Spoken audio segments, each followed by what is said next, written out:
In January of this year, a terminally ill friend who I'd been friends with for nearly 20 years came to stay with us. On Valentine's Day, my husband and I, got a new puppy. My friend and our puppy enjoyed giving each other crap, with each sassing each other playfully.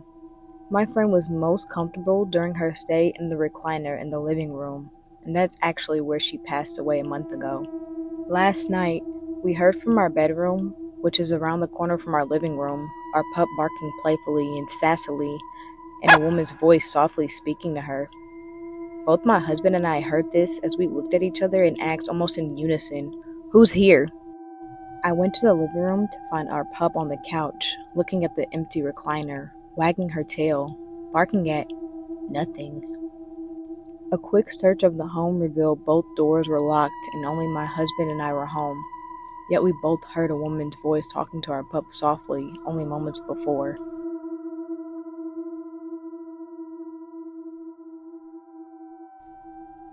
I do have a secondhand story I can tell you. I travel a lot for my job, and some coworkers of mine were driving from New Mexico to Houston in the middle of the night. The driver and the passenger in the front seat were the only ones awake at the time. The passenger I've talked to a few times about the paranormal, and he has had several experiences that were quite frightening. The driver I've known for a good while and is a reliable source. So at the time they're driving down some isolated highway that is completely empty of other traffic. All of a sudden, they see something very large flying towards them. It looked like a large bird with a wingspan of around 8 feet, wider than the van they were in. The strangest part was that it had a human-like face and long black hair. It flew right over the van. The passenger said, "We're not going to talk about that." To this day, he refuses to talk about it. I heard the story from the driver, and I have never heard anything like that come from him. I asked him if they could have been mistaken and it could have been a vulture. That's about the largest bird in the area. He said it definitely was not a bird.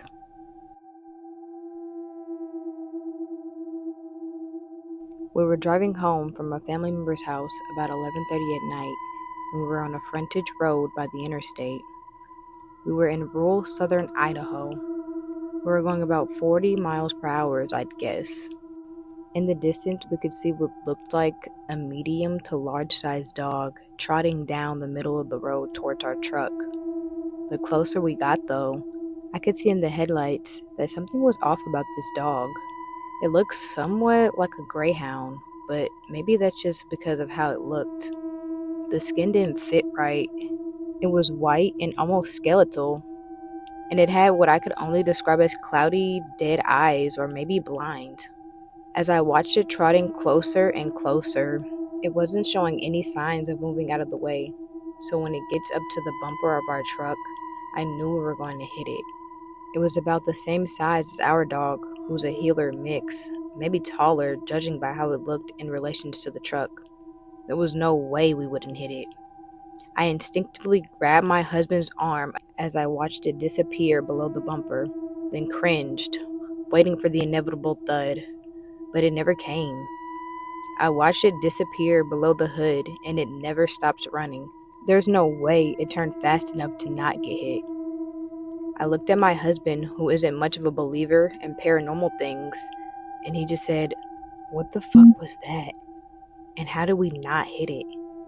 He described to me the same thing I had seen before I had even said anything.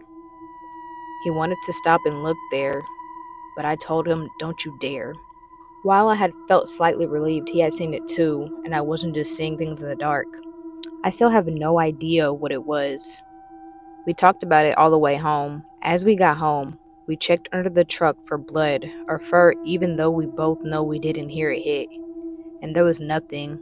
The next day, we drove back down there to see if it was in someone's yard or if it was dead in the ditch or anything. We have never seen it again.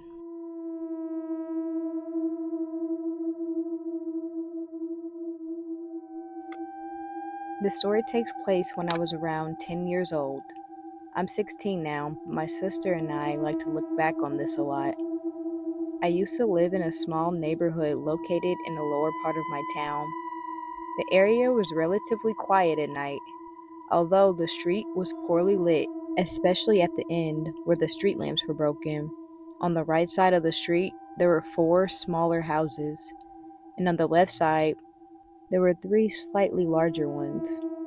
At the end of our street, there was a small wooden area next to our neighbor's house, which was the largest one in the neighborhood. I'll refer to it as Mr. H's house. One weekend night during the fall, my 2 sisters, aged 6 and 8, and I were playing outside, running up and down the street. I'll refer to my sisters as S and L. I recall walking to the end of the street and standing under the broken street lamp, which was buzzing and flickering. Across the street was Mr. H's yard, which was dark, and the street lamp above wasn't helping at all. As my sisters were talking, I heard a loud rustling coming from the yard. I shushed my sisters and moved closer to see if I could make anything out. At the back of his yard, I could see movement coming from a group of bushes. It went for a few seconds before something stepped out. It was hard to make out, but it looked like some kind of bear.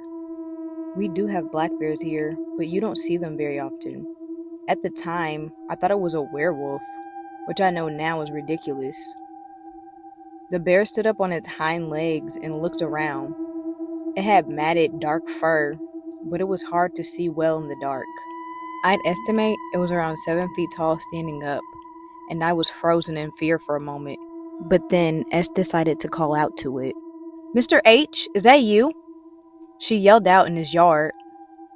I don't know why she thought the animal was Mr. H, but that's not important, because the bear stopped what it was doing, got back down on all fours, and then stared at us for a couple of seconds. It was so quiet for a moment that we could hear it huffing and sniffing around. The bear began walking towards us at a pretty good pace, and this is usually when fight, flight, or freeze would kick in. Well, being 10, I chose flight. With L now screaming and S just standing there, I grabbed my sister's hands and began bolting down the street with them. I don't know why the bear stopped pursuing us, but when we got to the house at the beginning of the street, it wasn't behind us. We banged on our door, and our parents let us in. Of course they didn't believe us when we told them that there was a werewolf in Mr. H's yard.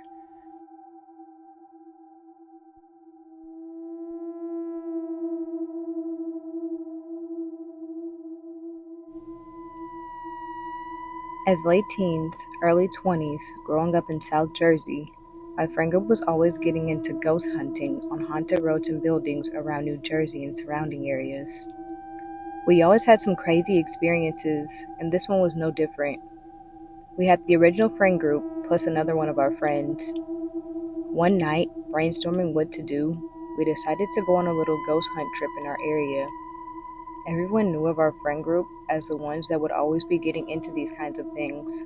So we would always be getting tipped off by other friends outside of our group as to what places to check out.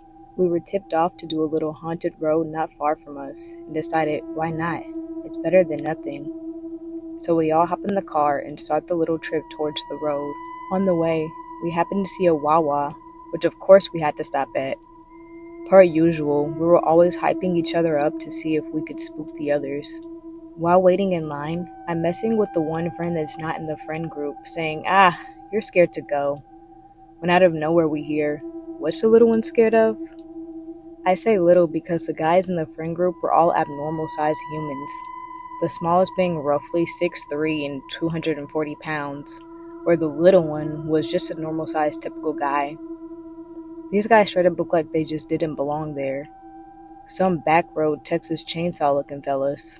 We explained to the guy and his friend that we were going ghost hunting on a road, and simply put, they said, that's not scary. If you really want to be scared, go here instead. So we leave the Wawa, and hesitantly, we all agree to actually go to the new hunt instead of the first tip. So we get there, middle of the woods. We notice that there are trees cut down and laying on the sides parallel to the road. Deeper and deeper into the woods, pitch black, and the nervousness is really building. We pull up to this monument to commemorate a plane crash that had happened there years ago. Dead silence, pitch black. Only the light shining from the moon was our light, other than the car's light. To put a little fear into us, we dared the driver to shut the lights off. Big mistake. So he completely shuts the car off. A few minutes go by, and we see this absolutely massive, and I mean massive, shadow crawl from behind the statue and start narrowing in towards us. When I say massive, I'm 6'5" and 260 pounds, and this thing had me looking like a third grader. We all start panicking and zoom away in the car. A bit disoriented, we didn't realize we were driving deeper into the woods where we'd hit a huge sand opening in which there were many ways to go from there. We decided it was best to turn around and try to map our way out. While doing so, our radio cuts out to this almost like old-time music. I happen to look up in confusion. Seconds after, I see a white face. Not a typical white face, but almost like a Jabberwocky mask. Zero expression, and almost a see-through body, if that makes sense. Just a face, and then another, and another. Now I don't know if that was just us being disoriented and seeing things, or if that was really happening. We all scream in unison, "Let's get out of here!" So we fly out of the sand back onto the same road where I mentioned the trees earlier. Only this time, on our way back, the trees weren't parallel to the road, but actually in the middle, blocking our exit. The driver, Joe, in a sports car, mind you, tells us, "Hold on." And we're driving on the side of the road next to the woods in what I could best describe as defying gravity to make our escape. Now, I don't know for certain if this place is legitimately haunted or we were set up by those two guys earlier in the night, but two things are for certain. One is, I bet my life that it's a combination of both a haunting and a setup. And two, I'll never go back there again to find out.